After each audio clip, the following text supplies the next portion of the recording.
A senior U.S. lawmaker said on Friday he was doing everything possible to speed up the delivery of weapons to Taiwan, suggesting that other countries which have such arms could sell them to the island with U.S. government permission.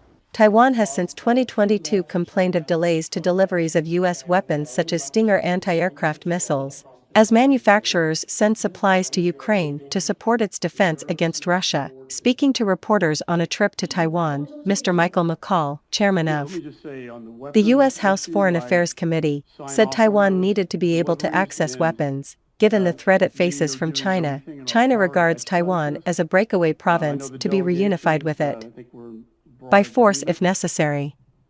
Taiwan rejects China's sovereignty claims over it. On the weapons issue, I sign off on those deliveries and we are doing everything in our power to expedite this, he said, speaking in Taiwan's parliament, where he met its speaker, Mr. Yu Si-kun. There is a need to harden Taiwan and help its deterrence capability, Mr. McCall added.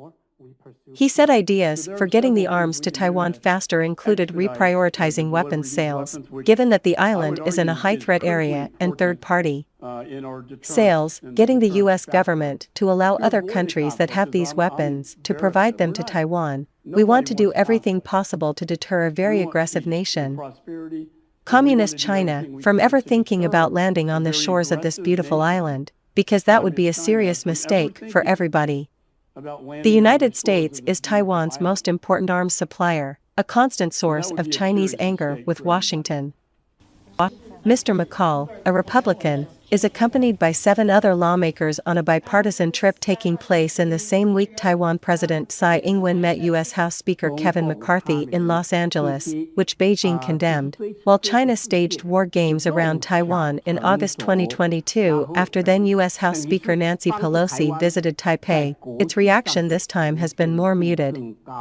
Speaking at the same news conference, Mr. Yu said he had invited Mr. McCarthy in 2022 to visit Taiwan before he became Speaker, and said he thought it was just an issue of timing as to when Mr. McCarthy visited. Mr. Yu said Russian President Vladimir Putin's inability to quickly capture Ukraine served as a lesson to China's leader Xi Jinping, likening Mr. Putin's view of Ukraine as a delicious meal to one that had turned into a fish bone stuck in his throat. So I believe this is a warning for Xi Jinping as well, Mr. Yu said. Mr. McCall's group will on Saturday meet Ms. Tsai, scheduled to arrive back in Taiwan late on Friday.